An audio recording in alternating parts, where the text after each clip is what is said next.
Hey everyone, and welcome to the latest DF Direct Weekly. It's our weekly show where we talk about the latest gaming and technology news. And yes, let's do the roll call. First of all, John Linneman. Rich, how's it going? Good to be here again. Indeed, it's absolutely fantastic to have you. And also, Alex Battaglia. Rich, hello. John, hello. I've got my sparkling water. I'm ready to talk for hours. I also have sparkling water, as always. Okay, so let's talk about our first topic of the week. Okay, so a bit late in the day perhaps, but last weekend saw the conclusion of the Halo technical flights, and it was an opportunity to sample for the first time the big team battles, which essentially took place on a brand new map, which is the biggest and the most sort of wide area that we've had to experience in Halo so far. I basically played all of the consoles again. But fundamentally, I want to open up the discussion a bit more to be more encompassing of the whole experience. So, John, what have you taken out of this whole flighting experience? So I actually think that doing this flighting experience is the thing that will have saved the pre-release reputation of the game, because obviously, and it's kind of weirdly worked out in its favor, where last year there was that infamous showing, delayed and then not shown for a long time, but then these flights started happening, and they've been adding more content each time they've run one. They've been improving the different versions each time they have it out there, and now people have discovered that, one, the game itself is awesome. They've done an amazing job with the actual core gameplay, and a lot of the new mechanics are really hitting big, like the grapple hook, for instance. You're seeing all kinds of tricks with that are just awesome. But beyond that, the game actually looks great and it runs great now, right? Like, they we've talked about this before, but they really did go back and address a lot of the complaints that we had last year and that Alex covered in detail in his video last year. The material response is so hugely improved. The indirect lighting is improved. Just everything looks a lot nicer overall and just more like you would expect. And then so the latest flight then is, like you said, this is where they introduced Big Team Battle. And this was our first look at it. What I would describe as a very Halo 1-esque map design. You know what I mean? Where it's that kind of like you have the pine trees everywhere and sort of that rolling hill with the rocky sides all over. I mean, there's some of the new architecture that we saw in Halo Infinite's original reveal, but it's very classic Halo in a way. And it looks and runs really well. So I only played it on Series X thus far, though, Rich. So my experience there, very, very stable frame rate overall. I think I mostly used the 60 FPS mode because there was issues getting 120, I think. I played all of them, right? And it's quite interesting to look at Xbox One S, first of all, because it is the same performance profile that we've seen previously. It just looks a little bit more kind of threadbare because the scale of the map is larger, and so the compromises are kind of more apparent. I would say that's actually great news for everyone, right? We say that with every Halo video we do. If Xbox One isn't looking great, then it's good news for every other system. That's it. And I think it's true. We stand by that, right? Like if the Xbox One version looked just as good, then you're like, wait a minute. So yeah, it's the same thing on One S, right? It's 30 frames per second. It does have dodgy frame pacing. It's serviceable, right? It works. You can play it, but it kind of just makes you want to upgrade your Xbox, really, which is maybe the point. I don't know. But I'll tell you what is really interesting. I did actually have on the first night issues getting 120 hertz on Series X, but I didn't on the second. And obviously, when I went into the second night, I was thinking, well, if I'm having these issues on Series X, does this mean I'm going to have to play Big Team Battle at 30 frames per second on an Xbox One X? But this is One X in performance mode. It is 60 frames per second, and it's just as good as the smaller multiplayer maps. It's 60 frames per second, just some minor drops. You really wouldn't be able to tell the difference. It's basically like a lower resolution version of the Series X version, and it's absolutely brilliant. So, hats off to 343 here, because the One X is getting a new lease of life with this game. the loading is a bit problematic. I'll tell you where you can notice it is that if you're on a series console, you get the level preview for quite a while as it's waiting for the Xbox One and the One X players to load. That's like with the Ascent recently when I covered that. If you played co-op on that and you were teamed up with somebody on the last gen machines, you're basically running around in the game or like kind of basically waiting in that one spot for other people to load in it because it took like 2 to 3 minutes. and just to tick off the other versions here, Series S 1080p 60 it's really good, but it's quite interesting to note that, you know, like once again, One X is producing higher resolution than Series S, which is, I know, I don't really have a big deal with it. I think Series S is fine as a 1080p machine. But yeah, certainly interesting to see that. And it is just locked 60 frames per second, and it's excellent. Obviously, Series X is the premiere experience. Once again, the 60 FPS mode is 60 FPS. It's just totally locked, no issues whatsoever. What is interesting, though, is when you move on to 120 hertz, which has been giving me a lot of thought recently, because, you know, when you look at sort of footage like this and it's running, you know, 90 to 120 frames per second, I think our graphics system isn't really up to the task here, because, you know, the difference between I've said this before, but the difference between 90 and 120 frames per second is 30 frames per second, as is the difference between 30 and 60 frames per second. But it's really difficult to tell the difference between one and the other at 120 hertz. You know, because essentially we're talking about, like, you know, 2 or 3 milliseconds, whereas it's, you know, 16 milliseconds when you're comparing 30 to 60. And yeah, this graphing, just, I'm not sort of particularly happy with it, particularly with VRR, because if you're using VRR, it smooths out all of those VSync stutters, and the game is super smooth. So yeah, I mean, that it is how it is if you don't have a 100 if you don't have VRR on a 120 hertz screen, but I think most people do, right? So yeah, that's something we're going to have to think about. But overall, the flighting, I agree with you entirely, John, which is to say that it's got people excited about Halo again, and that's just awesome all around. Except, Alex, PC. Oh. Yeah. So I'm not completely disappointed. I mean, they did improve the performance of the game over the course of this second flight here. In the first weekend, there were issues just like exactly in the first flight, getting to 120 FPS. But as you can see here, that same test scenario that I showed back then, running through this level, lowest graphical settings, it's easy to get to 120 FPS now. So they fixed that issue where the game was kind of artificially depressing the frame rate for reasons I really couldn't understand. But one thing that they kind of haven't fixed, and it seems like there's just a lack of attention to detail here, are, for one, the animations not lining up with your frame rate. This is happening on every this is happening on every console out there, and also on PC. Rich counted this off last time, and it was still in the second flight here. And another issue is on PC, whenever you cap the frame rate, which is really important in this game for reasons that I described on Twitter.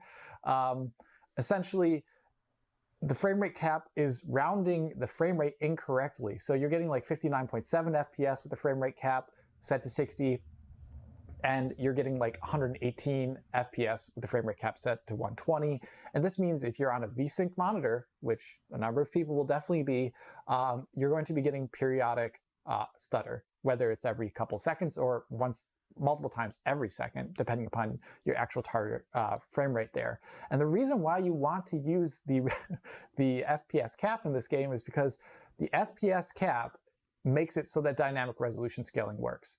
It has to be set exactly to your refresh rate, and the minimum and max FPS have to be the exact same. So for 60 hertz screen, 60, 60, 60 for everything set. That's the way it works. And you want to use DRS in this game because it's highly reactive. It's really good. It makes it so that your GPU is being used to the best it can be, always giving you the best, essentially, resolution and performance you can get. But if you want to use it, you have to have a bad frame rate cap. And I don't find that reasonable. And I think they just need a little bit more attention to detail to make it so that their frame rate cap there is working better. But other than that, I agree with you both that this was a positive experience in general, the entire flighting process of them showing their iteration, showing improvements, and showing the game looking better than it did before. I'll send some video here. Like, I just ran around that Behemoth map again, turned off SSR on purpose here to show off that there is actually some very interesting global illumination occurring in the map itself. Like, if you look at these rocks right here, so they have like some sort of bounce lighting here that is localized, and it's looking quite a bit better than what we saw back last year. And also there's like really cute little details across that really large BTB map we played. There's like gophers and stuff that I also saw on the map that made me laugh pretty hard. So that, you know, that's little stuff, little details that that I think made Halo 1 very interesting looking game at its time, and I hope to see more of that in the campaign. So I've got a question for you, Alex, which is I saw on Twitter that people put like screenshot comparisons of the B2B map up against the campaign teaser that we saw last year, which underwhelmed, and obviously it looks a whole lot better. But is that comparison valid? There's a couple things that are definitely valid there. For example, I complained about the just the gun itself. Like the materials were just like extremely plain. Usually, like I described that in the video. Now here, there's actually quite a lot more wear and tear as well on the materials themselves. You know, makes the material look much better. They added in screen space shadows into the game, so the gun hands themselves now have shadows cast only from the sunlight, sadly not from local light sources, I noticed, but that's something that will make it look better. But the other comparisons of like not the exact same lighting conditions and you know, not the same map at all, well, that's a little bit, you know, you're just kind of picking and choosing. I think the overall impression people were trying to suggest is that the game looks a lot denser and a lot richer and a lot more sort of dynamically lit. I'd agree with that. I mean, just, you know, John can also describe this too, but it's just, you know, I feel like they have their work set out for them. Using real-time shadow maps and real-time lighting in a game is always a double-edged sword when you don't have infinite, you know, processing power available to you. And some games pull it off much better than others due to, you know, they constrain their design maybe, or they're doing something very specific. But, you know, I think last year when they showed off the game, it was like the absolute worst scenario they could have chosen. I described that back then, you know, with that little silly paint image I made of the map and the daylight, and, you know, it just didn't look good. It just didn't look good. And now we're seeing, even in a multiplayer map, it can look pretty okay. So they definitely improved, yeah, for sure. Because it is going to be, I don't know, it's still, for me, campaign is still what I'm really interested in. The multiplayer side of things has been really good fun, but it's not particularly what I want from a Halo game. I know it's crucial to many, but it's all about the single player experience for me, and that is still big unknown, right? And I'm still a bit concerned about it because there are so many differences between campaign and multiplayer. Just the whole concept of the open world, the dynamic lighting, dynamic shadowing. So we still haven't really seen any sort of evidence of how they've addressed some of the core issues that we had. Remind me, Rich, did they, is 120 frames per second supported in campaign? Have they announced that, or is it just 60? I don't think there's been any announcement as such yet. I don't know. I don't know one way or the other, to be honest. I would be surprised, and happily surprised, if it does 120 in campaign, because it's a completely different sort of challenge on the system, right? Mm-hmm, mm-hmm. Well, that's Halo, and we love it, and we're really looking forward to seeing it. It's coming out December the 8th. Still so many questions left unanswered, but we can't wait to take a look at it. Okay, so let's move on to the next topic. So this week, the Switch OLED was released. John had early access to a production sample, and since then, some interesting facts have emerged regarding the dock, which on the face of it, you know, you get an extra LAN port and what looks like better cooling. Yeah, people have dismantled it, and an interesting discovery has been made, right, John? Yeah, so I think initially it was Nintendo Prime that opened this up and took a look, and others have kind of confirmed as well. And it seems like there is a chipset connected to the HDMI port, essentially, that is capable of HDMI 2.0 plus signals. So essentially, theoretically, the dock itself could now support 4K 60. It could support HDR. None of these things are obviously possible with the current Tegra X1 based Switch. Like, that actual hardware can't support that. But we do know that, well, we don't know anything, but this is an interesting sort of hint in the sense that by including this here, it could be just a case of, it's cheaper to buy this part versus the older part, right? But it could also sort of hint at what their plans may have been, what their plans might be in the future. And it's just kind of a speculative curiosity. You know what I mean? Yeah, so essentially, in theory, the dock itself can produce a 4K 60 output, which the current dock, the old dock can't. Its theoretical maximum is 4K 30, but we never saw that because, you need a game system to be updating at 60 hertz.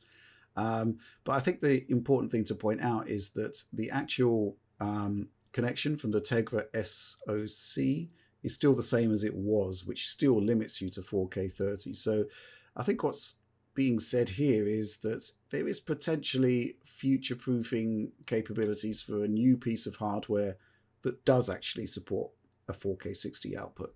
I think that's the bottom line, right? Not that we should be expecting 4K 60 from any Switch of the current generation, right? This sort of, to me, feels like laying the groundwork for what we talked about last time with the rumored 4K Switch, capable Switch, which, I think it's fair to say that something is in development, and it would kind of make sense to include a... Not according to Nintendo. Yeah, what are you talking about? I guess so. They just stopped working on all new consoles, I guess.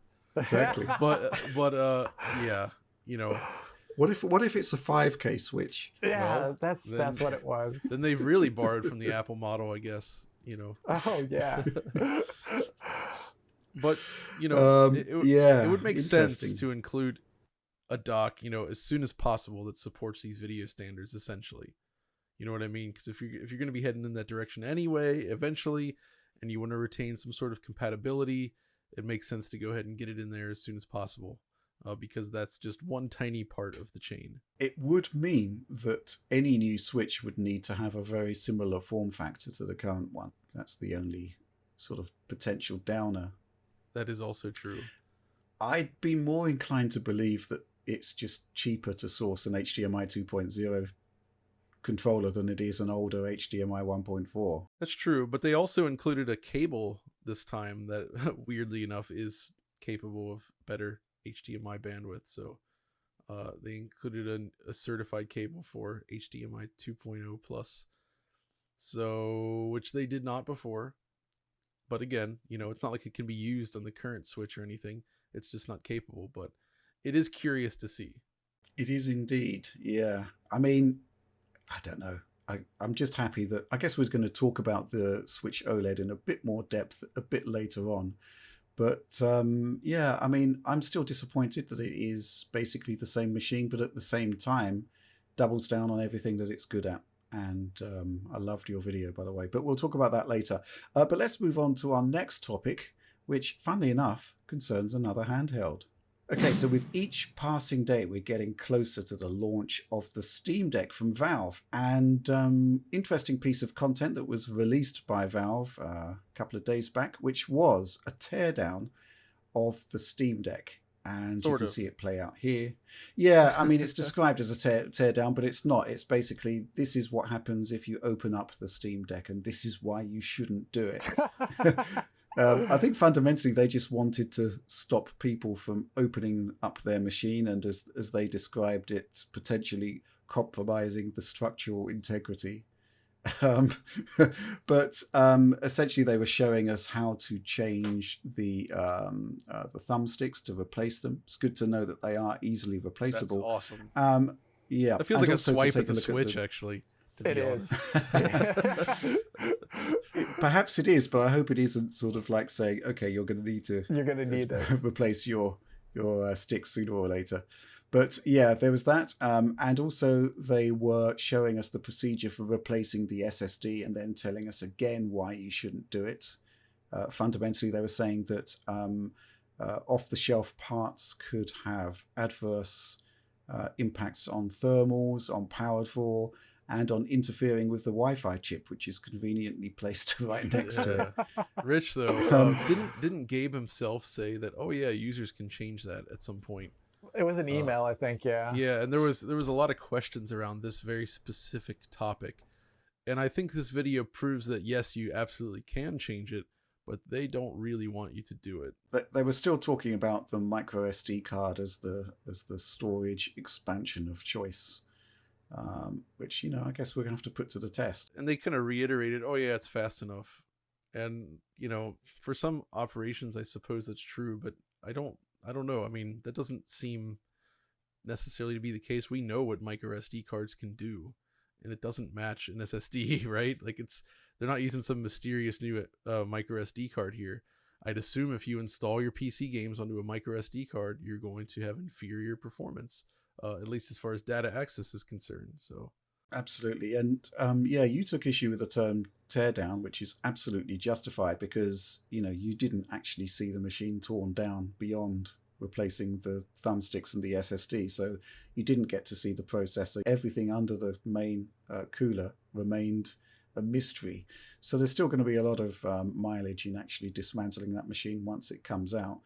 And yeah, I mean, I'm just really looking forward to seeing it. I'm really interested in the performance. There's been some leaks from China, which looks, I filed them under too good to be true. I just kind of find the concept of a 15-watt mobile device doing Shadow of the Tomb Raider at 60 frames per second. Yeah, I don't know. I mean, as Vader would say, it's a somewhat optimistic appraisal of the situation. Yeah. But yeah, I mean, it's just a fascinating device. It's certainly punching above its weight compared to other AMD integrated solutions, which I'm really quite excited about.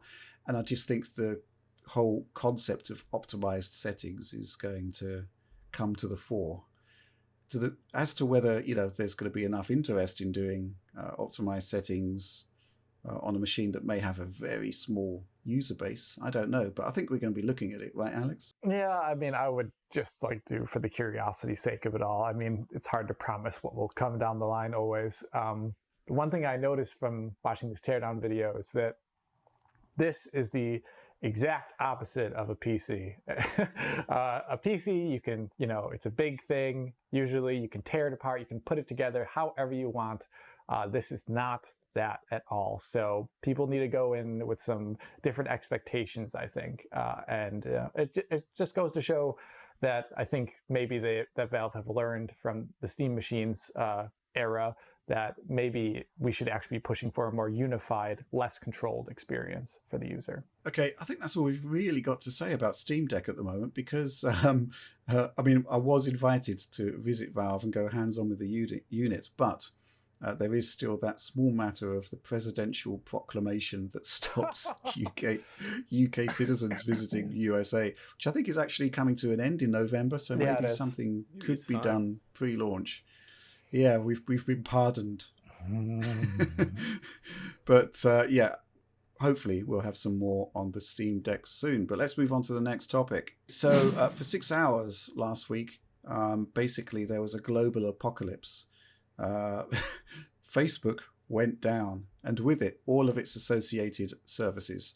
So I guess on a sort of more broader social level, it was basically the complete lack of instant messaging services that was probably the most impactful.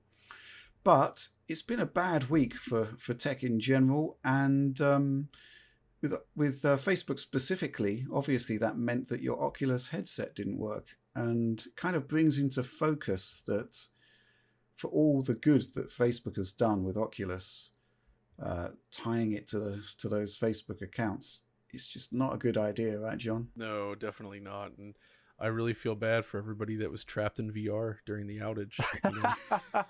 Pour one out for them. but yeah, I mean, this is a perfect example of why this sort of like online connected DRM system is not optimal. I mean, it wasn't down for that long, but it could have been. We've seen that before, like with Sony during the what is it, the apocalypse spelled with PS3. That was basically when every larger PlayStation 3 unit went down for 24 hours because of a clock bug. So I'm thinking of that other thing where You're thinking of the hack. the hack where it was down for The months. server hack or whatever it was. So yeah, but the point is though is that essentially with this, you were locked out of your games. Could not connect to the service. Couldn't start them up. I mean, I guess you could still start up Steam VR stuff, but nothing through the Oculus front end itself. And at the same time, there's been another big tech story, which is that basically, I don't know, what happened with Switch? Which, Yeah, what happened? as far as I can tell, maybe Alex can kind of confirm this as well. It seems like all of Twitch was leaked, like the source code for it, like every piece of user information, like basically everything for the site was just leaked, and it's all out there. Like tons of information, everybody's personal information compromised on there. The site itself is compromised. I mean, it sounds like a leak of the century, if you will.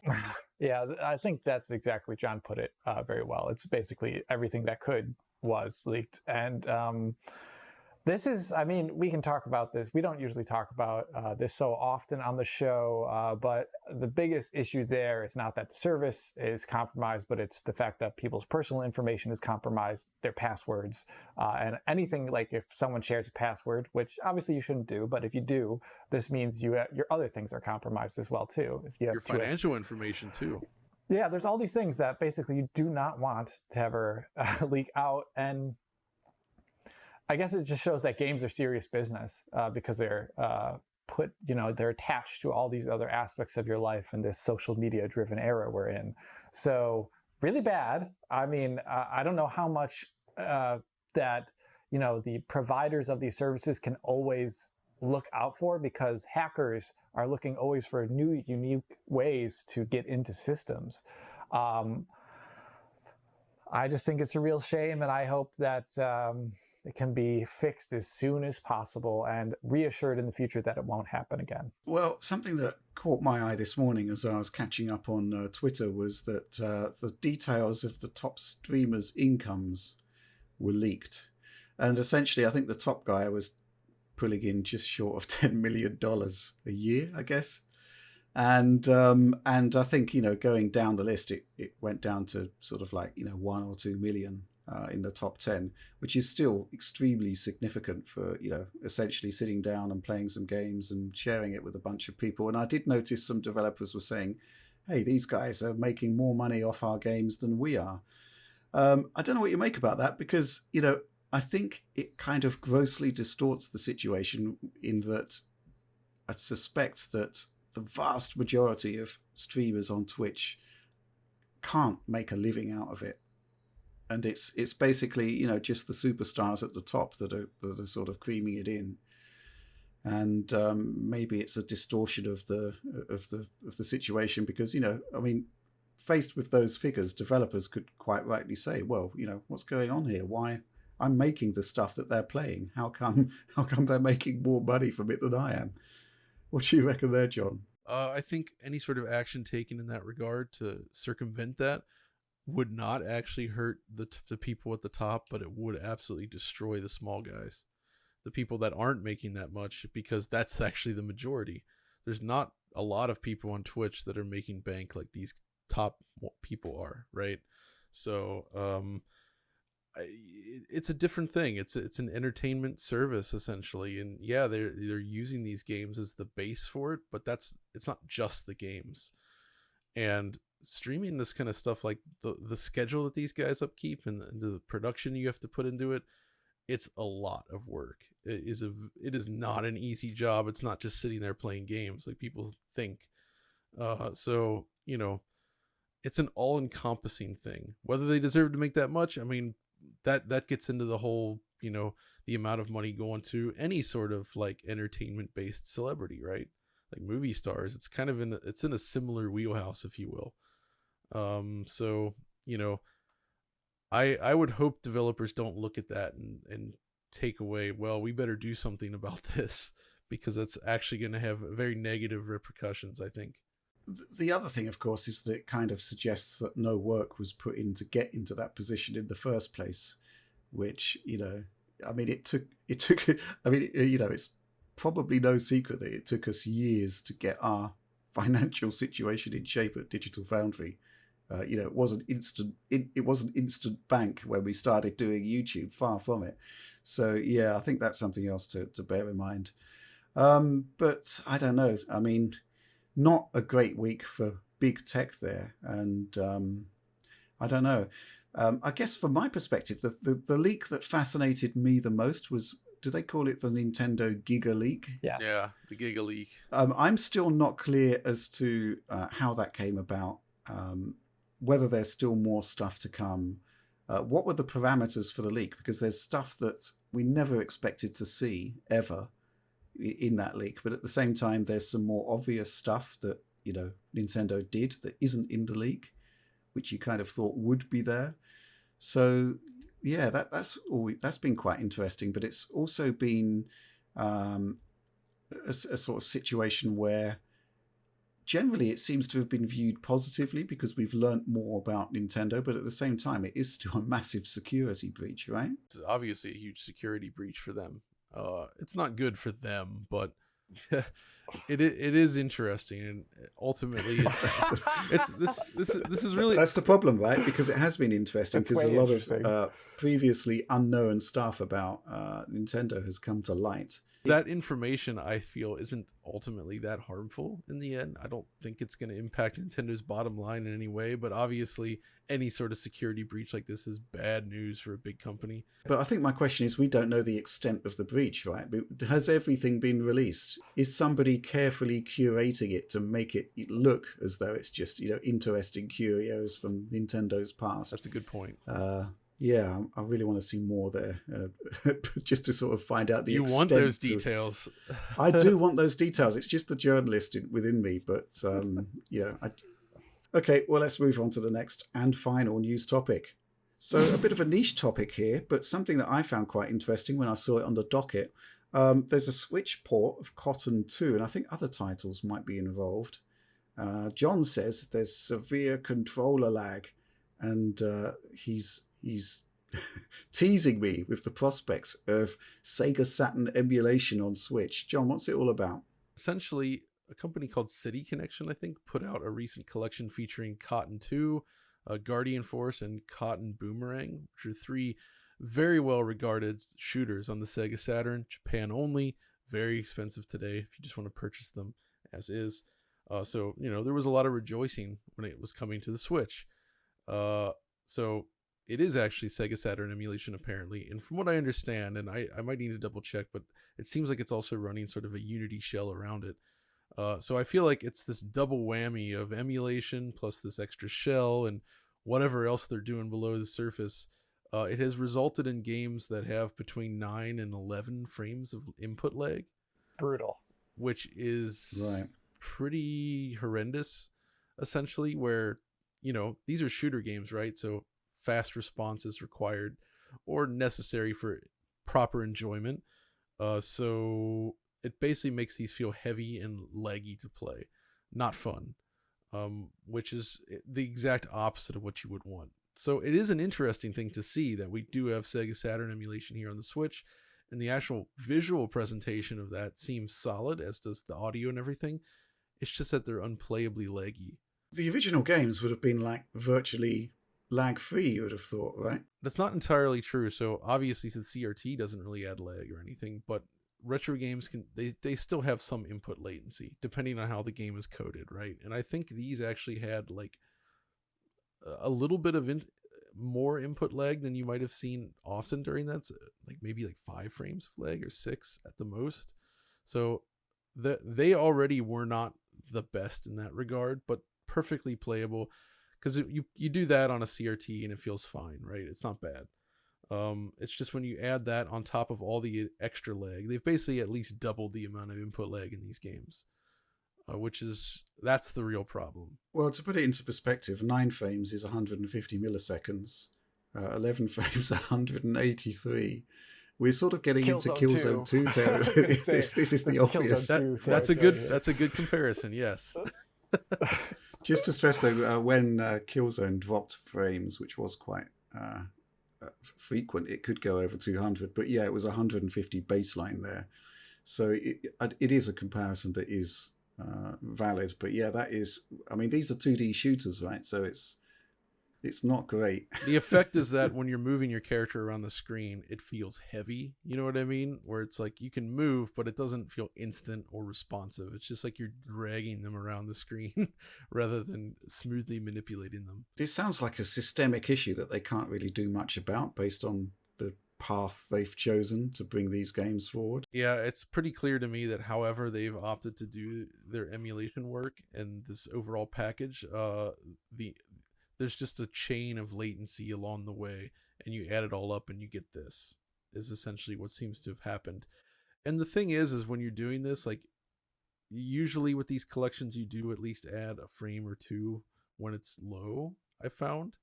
So you can usually expect a little bit of extra latency over the original versions. Not always, but in many cases. It's just the amount of extra lag here that seems to be the real issue. So I wanted to mention it because it's cool that we actually see games running, the Sega Saturn games running on a modern platform like this. But it's sort of a warning that if you are into this kind of stuff like I am, don't buy it right now. Well, that's the takeaway, isn't it? Right? That's the PSA, as people like to say, which is that don't, it's an interesting idea, but don't buy this, essentially, right? Exactly. Do not buy it right now. Maybe it'll be patched. I'm not sure if it's possible to get it down that much without seriously reworking it, but yeah, for now I'd avoid. Okay, so we're going to be talking about some of the content we've been producing over the last week, and I guess it's been kind of Nintendo dominated to a certain extent. And first of all, the Switch OLED review has done really well for us. I thought it was an excellent piece of content. Normally I do the hardware reviews, but John wanted to do this one because he is, well, Mr. OLED. Yes, that's your new hacker alias, yes, by the way. I am Mr. OLED. So how are you getting on with it after? I mean, I guess you've had it almost a week now, right? Yeah. I think the best way to describe it is it impressed me significantly more than I had expected. Because fundamentally, this is exactly the same internal hardware as the Switch. And as you saw in the review, I did actually try to measure that using comparison points we've used in the past. And, there's obviously a margin of error there, but as far as I can tell, I mean, it's fundamentally identical. You're not going to see any boost, but the screen quality is such a huge boost over that original Switch. I really can't say enough good things about that. They didn't fall in any of the pitfalls that could have happened here. Like it could have had like an ugly pentile matrix arrangement of the subpixels, for instance, which would have been horrendous at 720p on a 7-inch screen. That's not the case.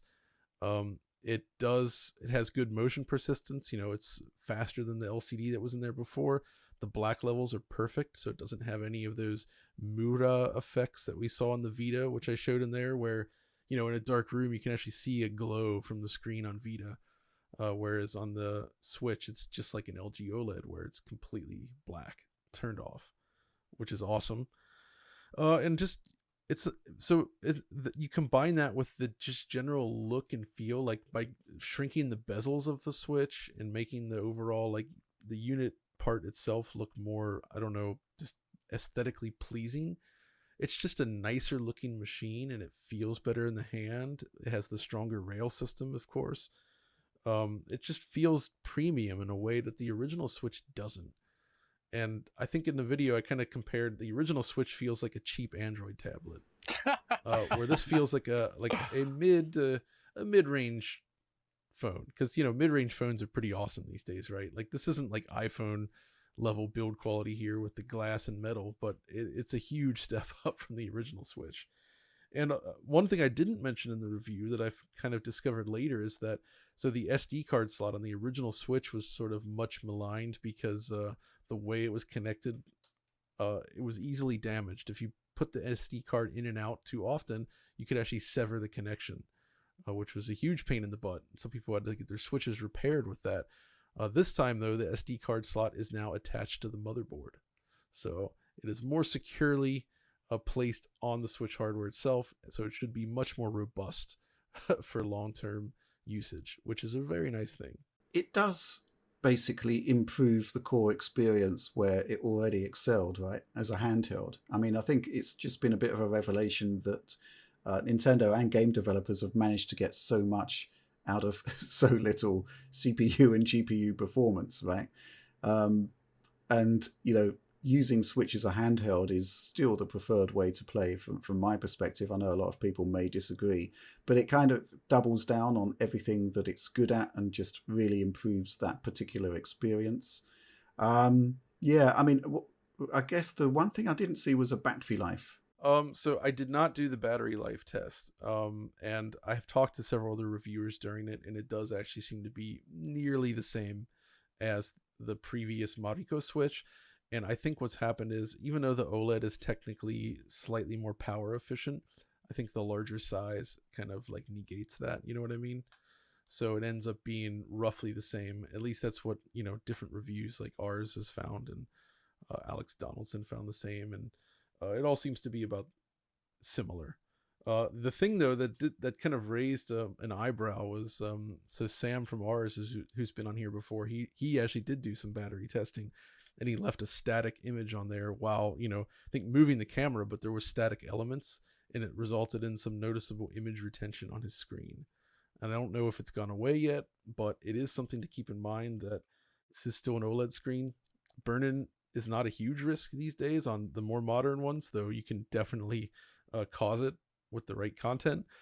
But this is new for Nintendo, and I almost have to wonder if they've really considered this, because you look at their Nintendo Switch Online with the emulated classics, right? Certain versions of that even have like a red banner that appears in the upper right corner of the screen that's like outside of the game area, that's just static. It's just sitting on there. You got white text, this red banner. It doesn't go away. You can't turn it off. And I'm just thinking, like, man, if somebody's seriously playing a game with that on all the time, Nintendo is going to be getting support calls about this. Because, hours and hours and hours of a single red element focused right there on the screen, that could definitely cause some burn-in. It is concerning, right? And, well, I think the implication that's more concerning is that Nintendo perhaps didn't test for it. Hopefully that's not the case. I mean, everybody knows about OLED burn-in, right? They should. Yes, it's the thing is, I feel like for normal usage, it's not a big deal, but you do kind of need to look at your use case scenario, right? And Richard, I mean, you've been using your CX as a computer monitor as well. But you've taken the correct steps to ensure that you don't have any issues with it. Yeah, basically stuff like having the taskbar scroll away when it's not in use, a dark desktop pattern, and turning it off when I'm not using it rather than just leaving it on, which, a lot of people do with their PC monitors, right? You save energy that way too, so... Yeah, well, exactly, but it's just basic stuff, really, that, you should know about an OLED. And I haven't had any particular issues with my screen just by following those sort of very basic guidelines. But I'm kind of curious, Alex, because in a couple of your videos, you've stressed that you don't have a Switch. Yes. So bearing in mind that your usual gaming rig is like, I don't know, RTX 3080, 3090, does this have any interest for you whatsoever? I do like lower persistence displays, and I like seeing them proliferated more often, and seeing more people being able to experience that is a lot better. John, in his video, couldn't have a side-by-side necessarily always, but there was that really great image of John showing the original LED in a freeze frame of Sonic, and then a freeze frame on the OLED. And it just looked, even, while being imperfect, looked quite a bit better. The one thing though I had a question for John was, as you pointed out in the options, there was a increased saturation option, a vibrancy option. Is that on by default? That is actually on by default. Okay, that's interesting. So it gives it those punchier colors. If you disable it, it's still significantly more intense looking than the LCD, I would say, which is a very bland looking screen. And for those so some people were actually looking at my brightness measurements, which also have like the RGB values and the overall color temperature measured as well. And I should make it clear that when I did that measurement, I had the vibrant mode turned on, and the color temperature comes down a little bit when you turn it over to standard. So, but I actually like the Switch running a little bit cooler. And the Mariko Switch that you sent me, Rich, actually, that had a very warm screen, I would say. I think so, which, that's probably more accurate, but for the types of games you play on here, it's not necessary, I feel. There have been several screens, right? Not just, several screens within the same model. So I noticed that my OG Switch has got a different color temperature to the Macro Switch. They all seem to vary, and I'll be curious to see what it's like with the OLED model as well. Like, there could be variation there too between different units. So we'll have to see. The last thing, though, I just want to talk about is, like, obviously with this new Switch, I was installing a lot of games and using my different cartridges. And you see a lot of talk about, the Switch is underpowered. It's old hardware and everything. And that's not incorrect. The thing is, though, is there's a lot of games on the Switch that deliver exactly what you would want on a hardware platform like this. Very solid performance, solid optimization. They're typically smaller games or Nintendo games. But if you're playing that type of content, the Switch really feels great for it.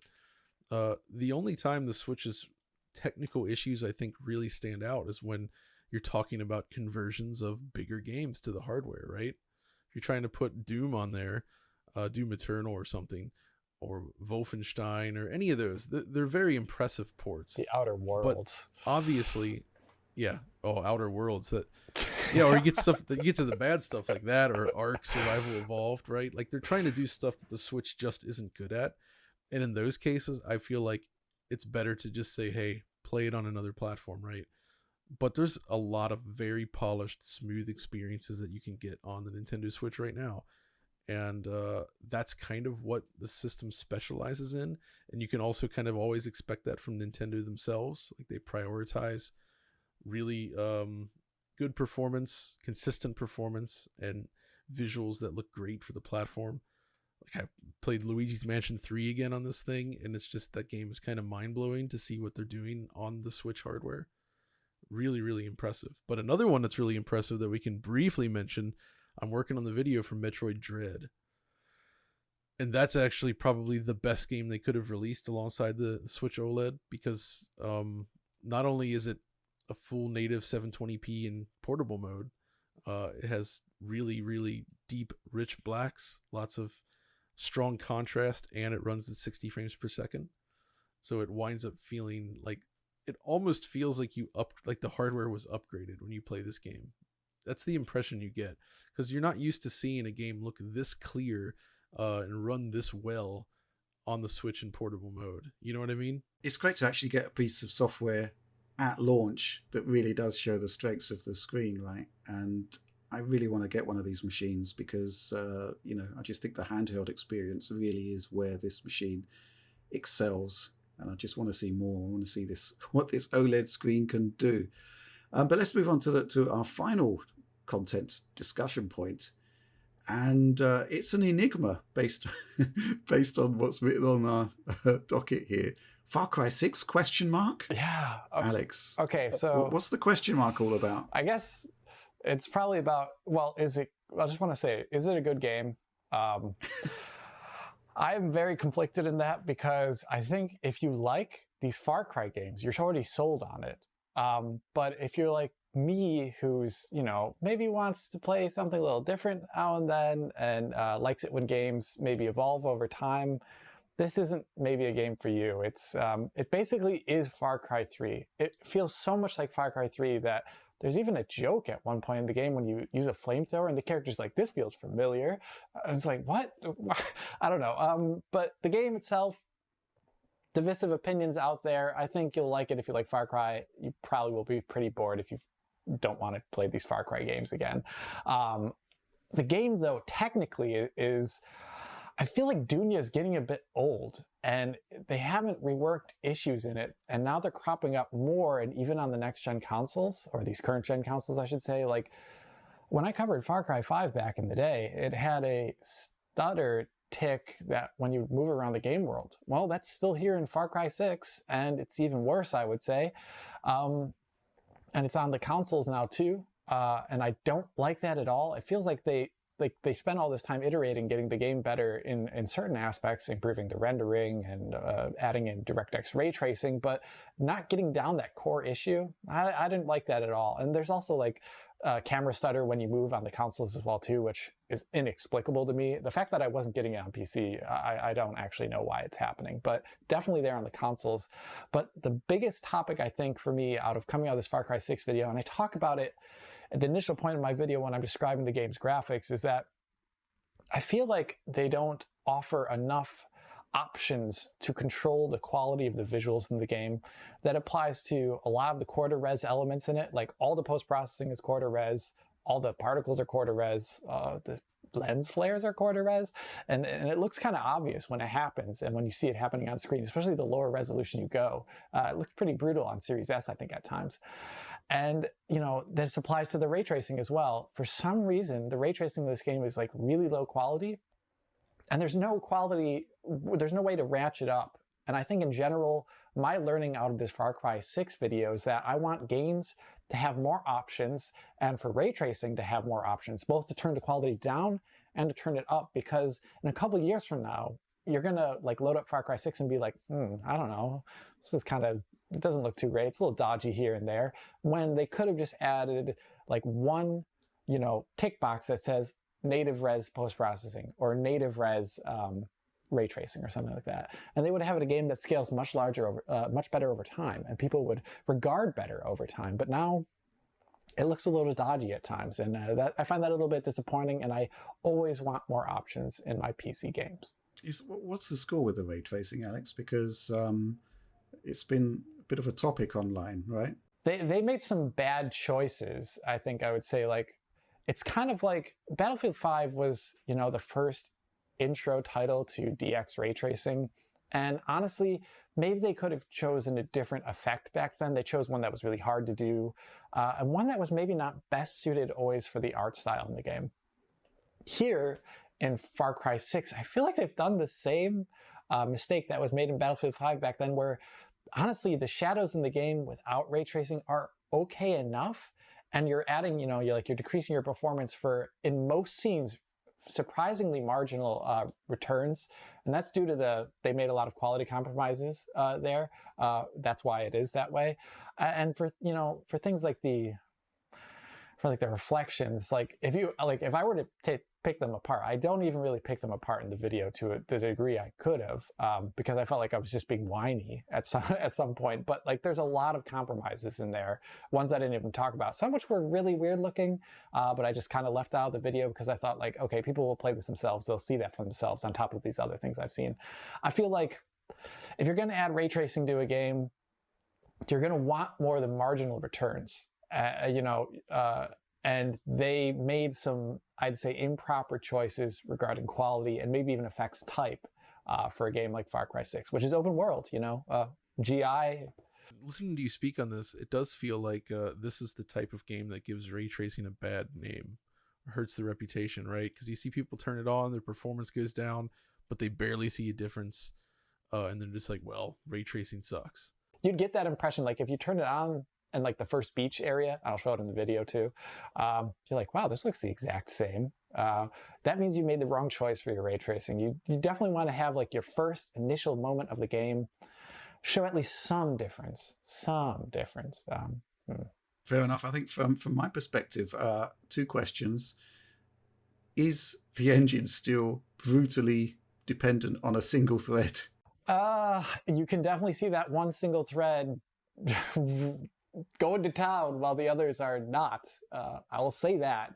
So it is still surprisingly single-threaded. It will scale higher. You will see definitely more core usage than you saw elsewhere, especially with DirectX ray tracing on, because I think by its very nature, DXR is multi-threaded in its design, so you're going to get that.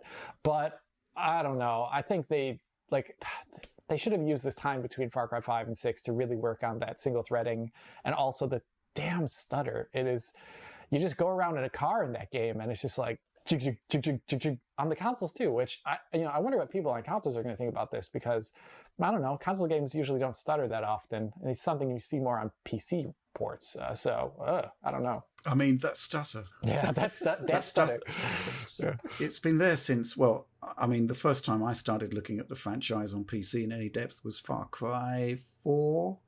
The game kicked off with that intro sequence where you're in the vehicle, And what I noticed is that, yes, it stutters quite badly in traversal.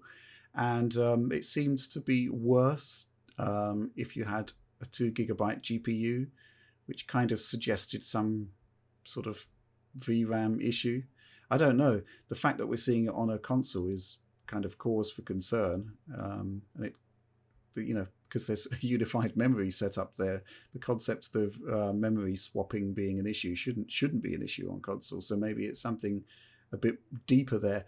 I don't know. Maybe Junior has had its day, right? I mean, Ubisoft do have a lot of engines, and I wonder if they're going to be transitioning that game onto something like Snowdrop.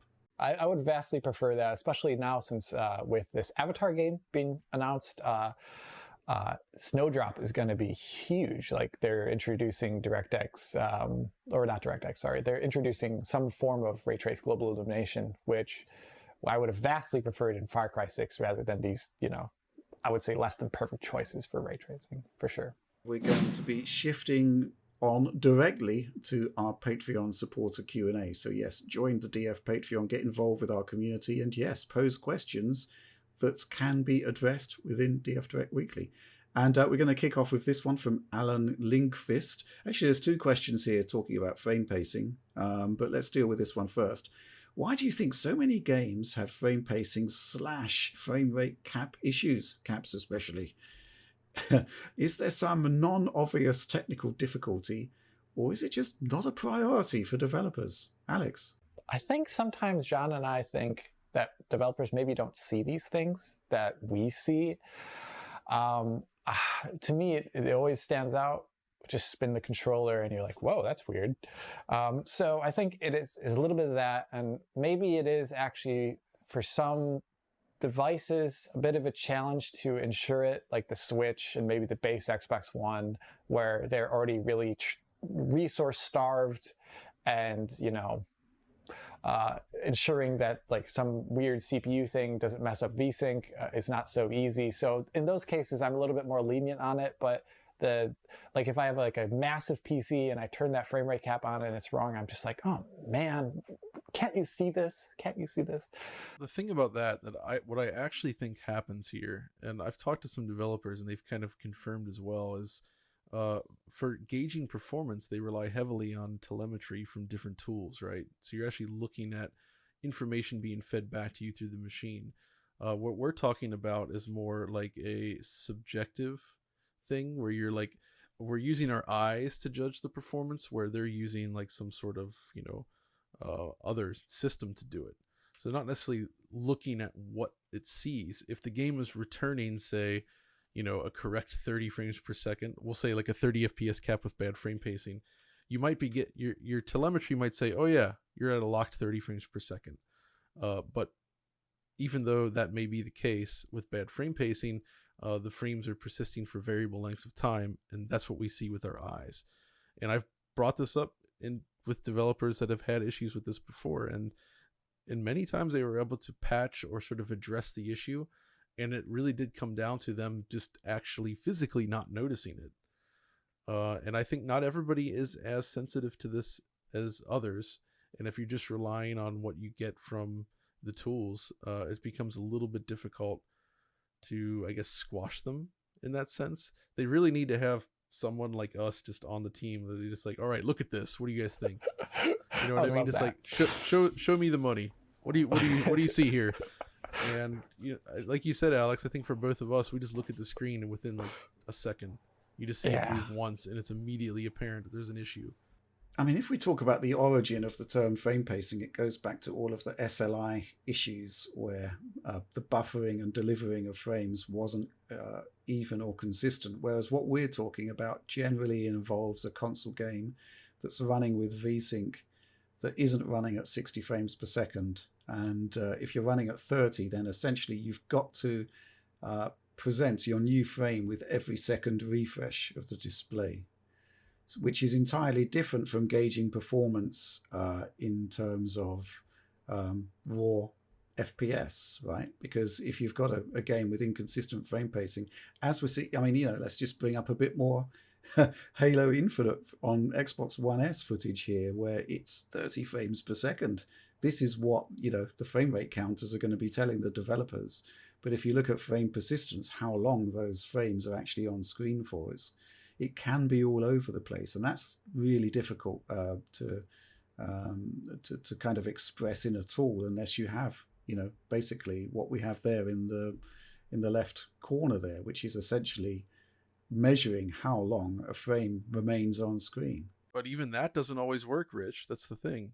Like we were talking about the Unity stuff last week, where those games are still going to be measured as running at 60 frames per second, but we know that an element of the rendering or the camera system is updating incorrectly, and you end up with a visible stutter that no tool is going to pick up as being an actual performance issue, because it's not.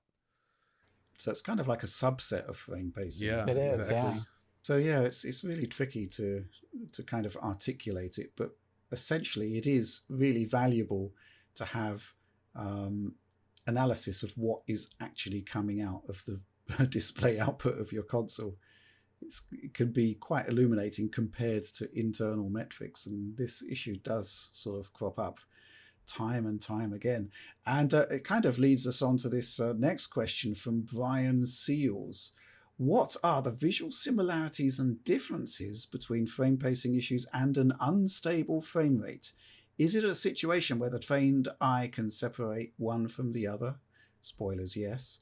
Or do you have to rely on your tool set to pry them apart? John? Oh, absolutely. We can see this by eye.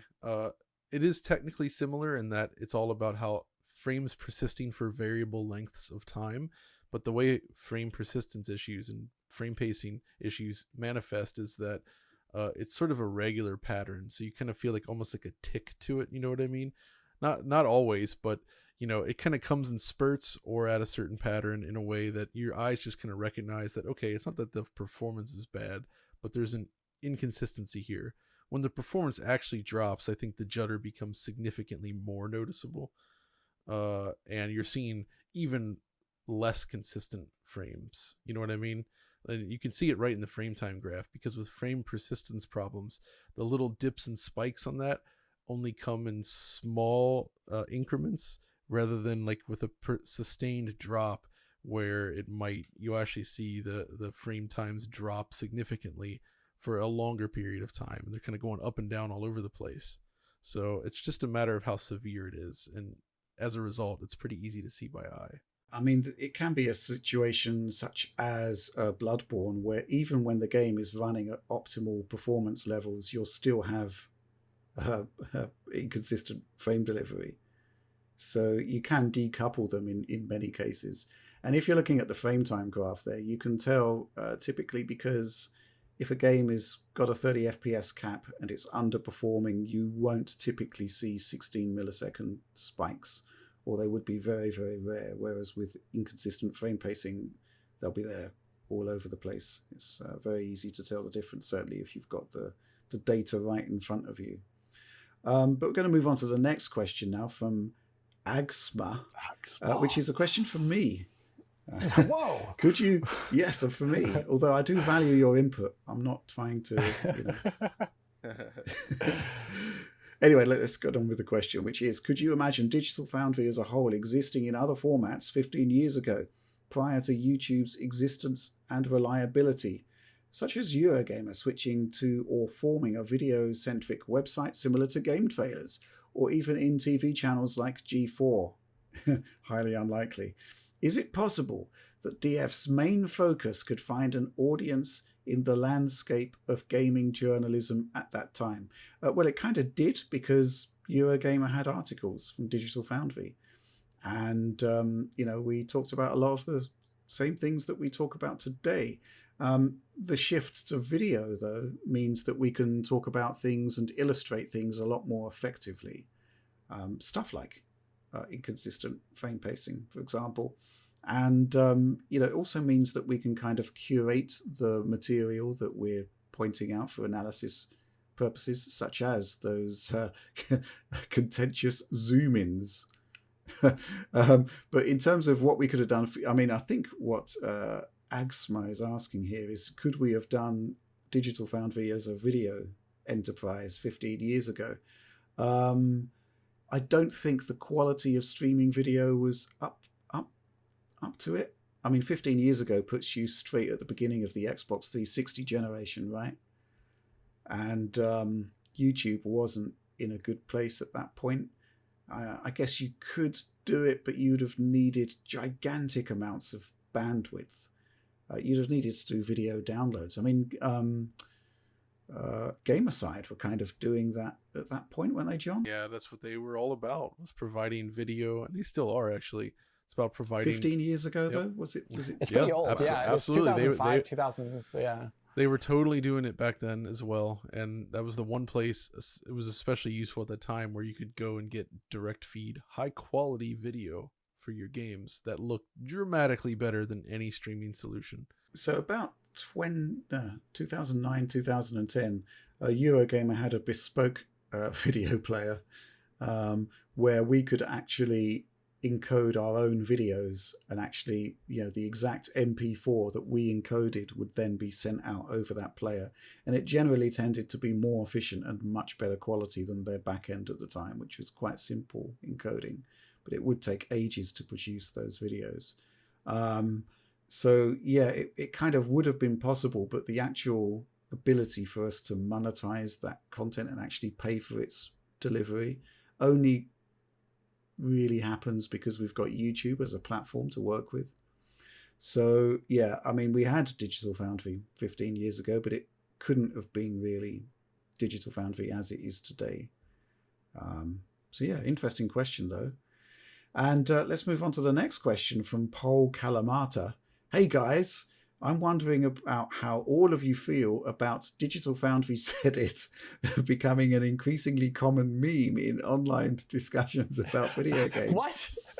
As a means of deferring to authority and shutting down a conversation.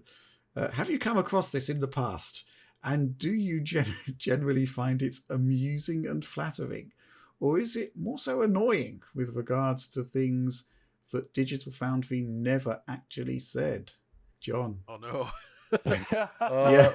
Well, I was wondering who to drop this one on. If it's something we never said, then it is annoying for sure. Which happens a lot. It happens a lot, yeah. constantly.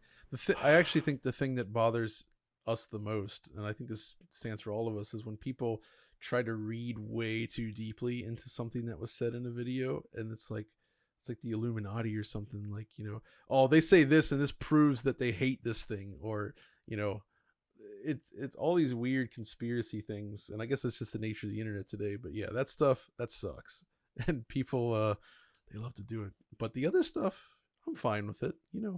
It's fun to see if people want to throw that around, although I always feel a little bit uncomfortable in some ways, in the sense that I have issues with feeling like I'm not very good at any of this. So it just kind of reinforces, like, I feel like small, like, oh man, like, I don't want people to be saying, like, holding me up as in that way, something that we said. So it's kind of a back and forth on that. I don't know. What do you think about that, Alex? Yeah, I don't like the misattribution of intent, which happens all the time. I sometimes have to respond to it on Twitter when I see it getting really big, which I don't also like doing either. So I'm sorry that you see me outburst on Twitter occasionally, people. The other aspect, though, I have less John's issue about feeling like I'm a little too small for this game sometimes, but rather the issue that I wish people didn't like argument from authority regarding our content, because we're human and we're fallible. I make mistakes in my coverage occasionally, and I'd prefer that there was a Digital Foundry and then there was another Digital Foundry like website where we had no rivalry and everything was chummy and we could split up review tasks and whatever, just get different opinions on things in the end, because the way we cover something has our own personal biases written into it in terms of what we can focus on.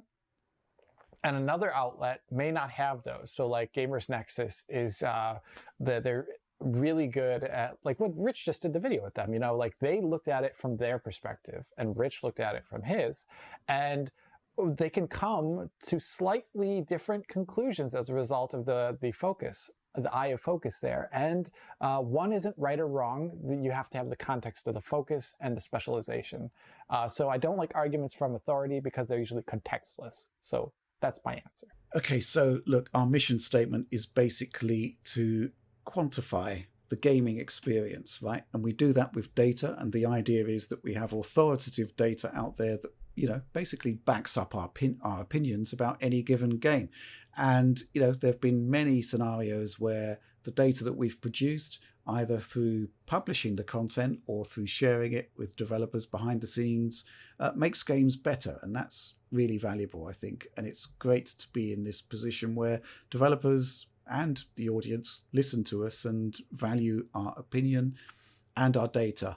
But what I'm not comfortable with is how some people want to weaponize that data to basically back up their own agendas. I'm not particularly interested in any of that, or to entirely misrepresent what we're actually saying in the first place. And this actually happens an awful lot, simply because a lot of people who say Digital Foundry said this or Digital Foundry said that haven't actually watched the content.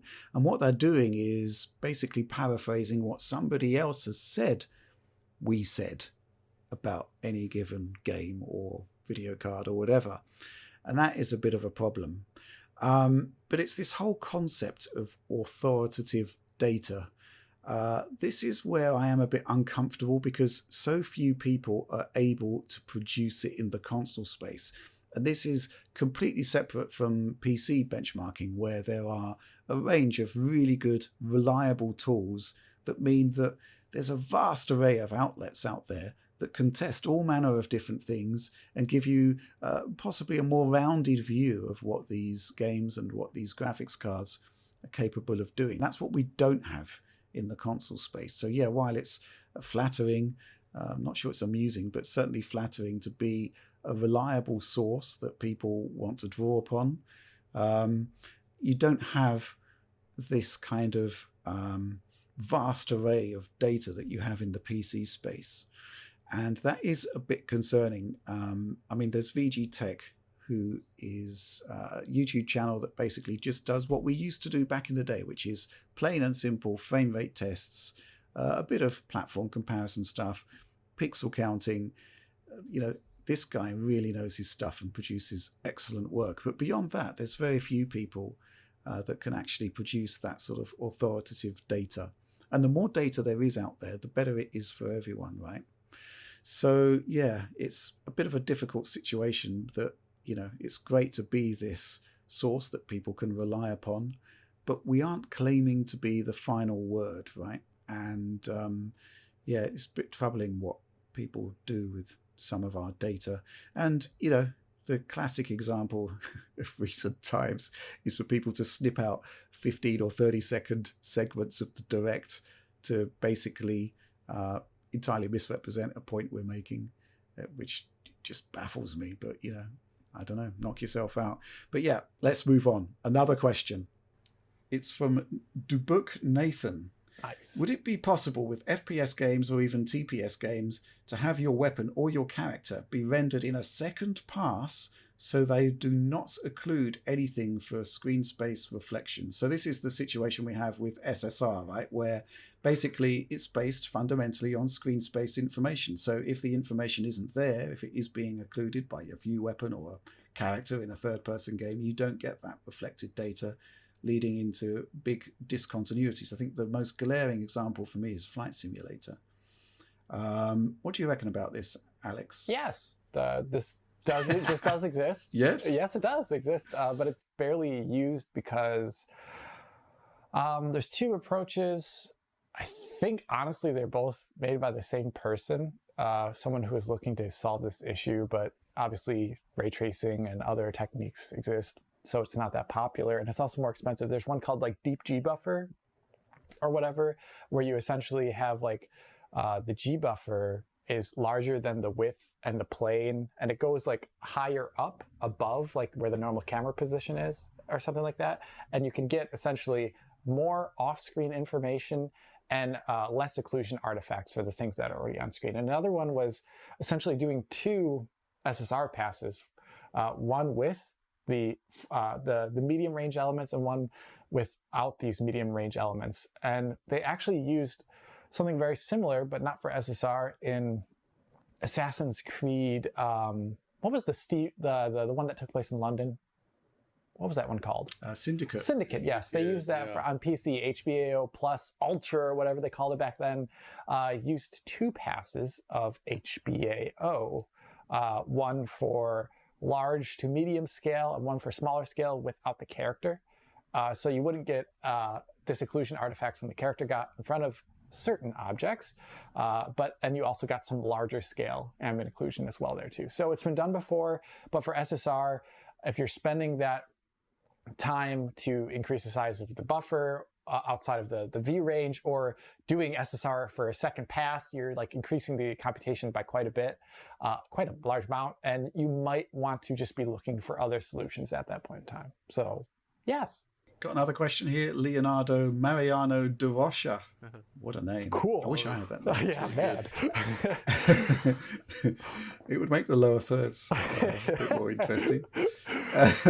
It's another question for Alex. Oh, wow. Can you use DLSS to upscale the image from 6K or 4K to 8K and then use SSAA to downscale it back to 4K or lower to match the pixel grid? If so, wouldn't that kind of upscaling and downscaling method be preferable to DLAA? This is all about cost, right, Alex? Yeah, so I mean, it wouldn't be preferable. There's just like, this really depends on the implementation, because some games don't allow you to do this. I actually tried to do this for the footage that I sent to John for doing Death Stranding. I sent him 4K DLSS footage, but I actually wanted to send him something like 6K DLSS footage. But instead, that didn't work there because that game actually didn't support 6K resolution. It enumerates its resolutions poorly. So you can't do this for all games, unfortunately. Another thing that you have to consider is that you are doing multiple downscales and upscales in there, and you could be introducing blurs that you don't want, whether it's from your monitor, whether it's from DSR, whatever downsampling is being done.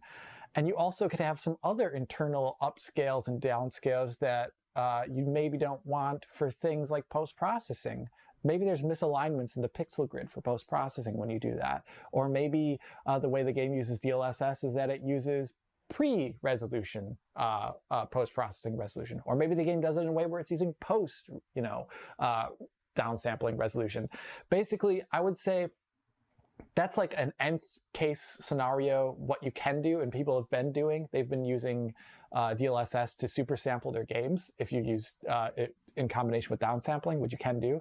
But there's so many variables in there and question marks about where the scaling is actually happening that I would just prefer if a game also just had DLAA, where the game is just rendering everything normal and you're just getting that awesome output from the deep learning. So yeah, that's my answer. I think my contention with the question is that rendering 4K with DLAA is going to be much faster than rendering it's going to be quite 6K. A bit faster, yeah. So it's not really comparison. It's not a valid comparison, really.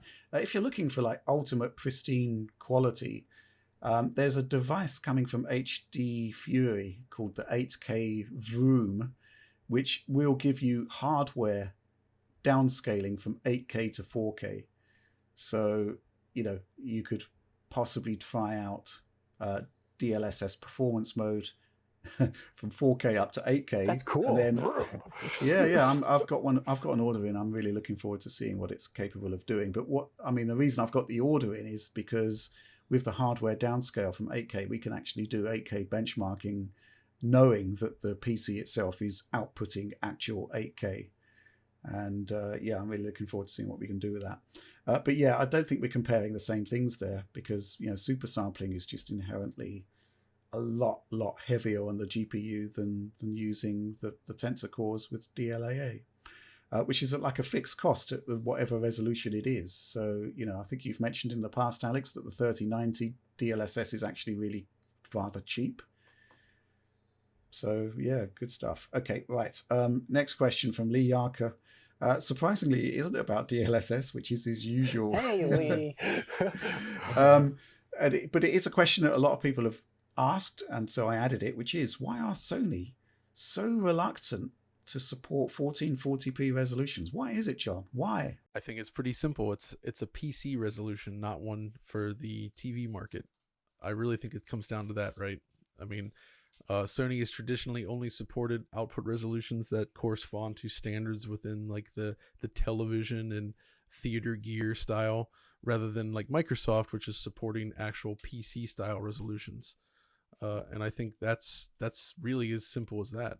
And I don't think we're ever going to see support for it. Damn. That's you were laying the smackdown there. As I mean, say. do you not agree? Like, I just don't. Agree. They've never shown any willingness to support these sort of PC style resolutions. I mean, maybe if they hear this, they'll put it in just to spite me, which would actually be a win for everyone else. But you know, it doesn't actually matter to, I think, any of us, because we have 4K screens, but I know a lot of people like to play their console games at their desk on computer monitors, and 1440p is a very common PC resolution, and it sucks having to essentially run your console at 1080p. Because you can either have, if you've got an HDMI 2.0 1440p screen, it will downscale from 2160p to 1440p. I've got that on my screen, the ViewSonic screen here. But if you use any form of 420, 422, it looks pretty hideous. And unfortunately, that means HDR looks hideous on this screen, even though it is supported.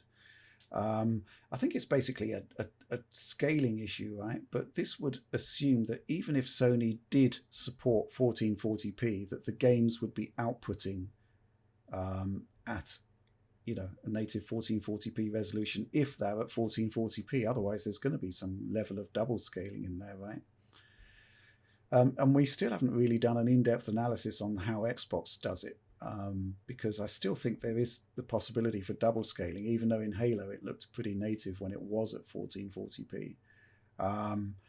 I don't know. I guess it's simply the case that you can't really do 120 hertz. I mean, a lot of these 1440p screens do support it, but with HDMI 2.0, you don't seem to get that 120 hertz support if you use HDMI there.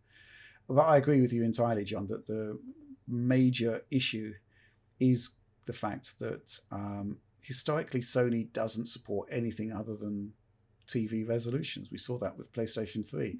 In fact, Xbox 360 had an embarrassment of potential display output resolutions, whereas with PS3 it was 480, 576, 720, 1080. That was it. So the precedent is there that it's just basically TV support. So I think there's bigger fish to fry, though. Going to say it again, VRR. I mean, it's such a game-changing technology that the fact that it's not in PlayStation 5 is a bit embarrassing. But what can we do? Hopefully they'll sort it. Final question, and it's a big discussion point here. Hello, DF crew. I recently returned to the handful of last-gen revisited articles you produced in late 2014. Just a year into the generation, the differences in visual fidelity in games like Call of Duty Advanced Warfare and Dragon Age Inquisition were night and day. Extreme upgrades in lighting, post-processing, texture quality, scene geometry, etc. We are now at a similar point in this generation, but the only major differences I notice in many games seem to be resolution and the select use of ray tracing. I've put in 120 hertz as well. Is this an example of focusing more on high frame rates, diminishing returns in new hardware, or are developers not leveraging the power of the new machines at a similar level to last time? So last time, you have to contextualize last time. Last time, it wasn't just the upgrade in the usual things like geometry and high-res textures and whatever. But around the time the new gen started around, there was a paradigm shift in the video game industry to move towards physically based rendering. Yep. So you had that combining with what you were seeing last gen. You can actually find I would actually say, you could find some late PS3 360 era games that were using aspects of PVR that scaled much better over time. Such as Remember Me. Remember Me? I just showed it on the channel for my Tech Yeah. Focus video, and I thought that was a beautiful looking game, by the way. It is. But, I think we're dealing with cross-gen. To your second part of your question, we're dealing with cross-gen for sure. So there's going to be time where games are still primarily developed to support the old gen consoles, and they're not going to be using new techniques to really spice up the games to levels that would just, like, what if the base frame cost of like a really cool compute simulation for particles is higher than like 33 milliseconds on an Xbox One? Well, they're not going to use it then in the game, right? So that's a cross-gen thing that'll cut out something that would otherwise make a game look next-gen.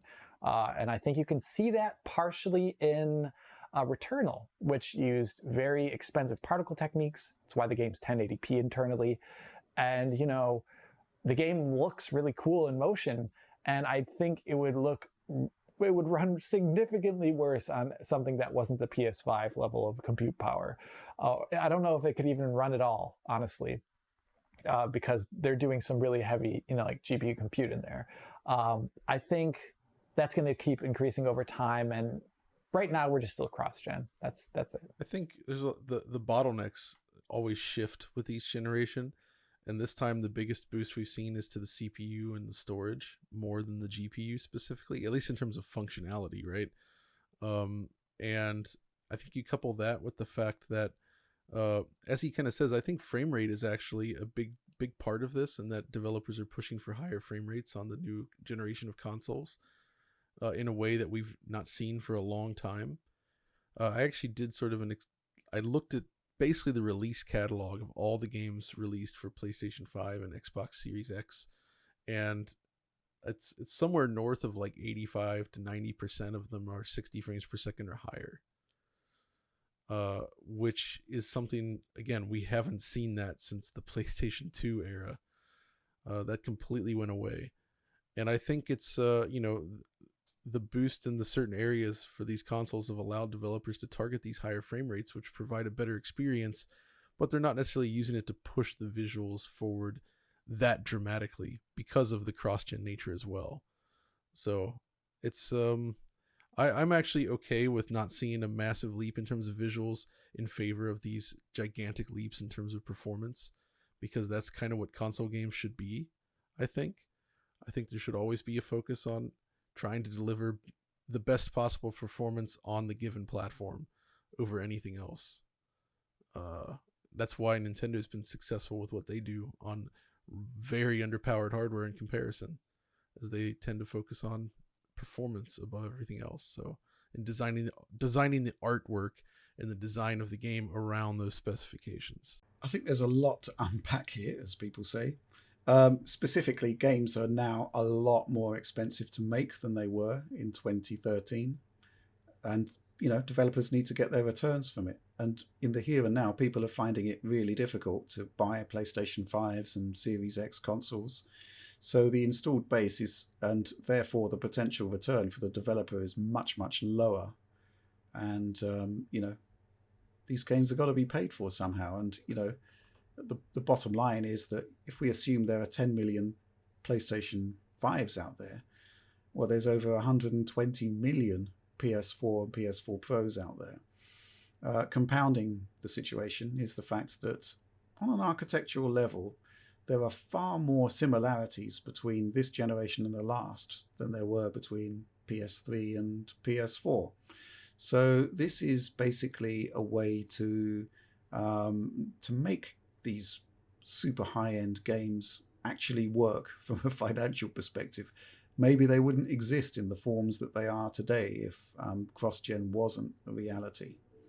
The other thing to consider, something which has been made apparent to me from a recent developer chat, is the fact that games have now got to be more scalable than they've ever been in the past, because PC is such an important market. And there's a shortage in PC as well. So, the actual ability to get a ray tracing capable GPU at the moment is is challenging. You know, a lot of people are relying on their old hardware. Similarly, during the pandemic, the biggest sort of explosion in gaming hardware that happened, believe it or not, is, you know, people buying crappy laptops with integrated graphics and expecting to run AAA games on them. Now, you can do it. The Steam Deck kind of proves that it's possible. And, you know, the latest AMD and Intel integrated GPUs, you know, if you're at 720p, it kind of works. It's not too bad at all. But essentially, this massive influx of less capable parts means that this is an audience that developers may feel kind of compelled to address. You know, they want to make sure that their games run on Intel integrated graphics. So again, this serves to extend cross-gen still further, because those are inherently less capable parts that don't have next generation features. So there's a lot going on here, isn't there? Yeah, something else that I thought about is back when they made the jump from like PlayStation 3 era upwards, I talked to some developers about this, and the thing about PlayStation 3 and to a much lesser extent 360 is that to extract the best performance out of that hardware, you had to do a lot of very custom work, right? Like especially to exploit the cell, your offloading processes and things that you might normally do on the GPU over to the cell. So when it actually became, when the PlayStation 3 was no longer a primary platform, it became difficult to dedicate the resources and money to actually making sure the PlayStation 3 version was really good. Because like you could get a game up and running on a PS4 in like 3 days, whereas getting even a reasonable version on PS3 could take like weeks and weeks and weeks of engineering time, and it still wouldn't be amazing. So I think there was a point where they just said, well, we have to make it good enough, if you will, to ship, but it's not going to get the attention that it may have received if it was the primary platform. Yeah, there's also API scenarios as well. Even Xbox 360 was, you know, basically locked to DX9, and we had to move to DX11 for Xbox One. So yeah, basically there was much more of a clear generational cutoff there than there is today, and just the whole financial situation has been very, very different. And I'm really going to be interested to see where we go forward on how next generation is going to develop, and whether it is going to simply be, you know, precision, texture quality, scene geometry, etc.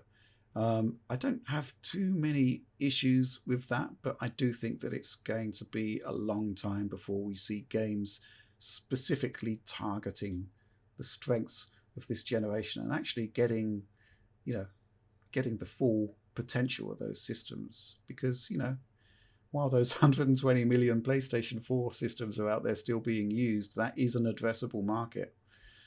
But yeah, I guess we're just going to have to wait and see. Any final thoughts on this, Alex?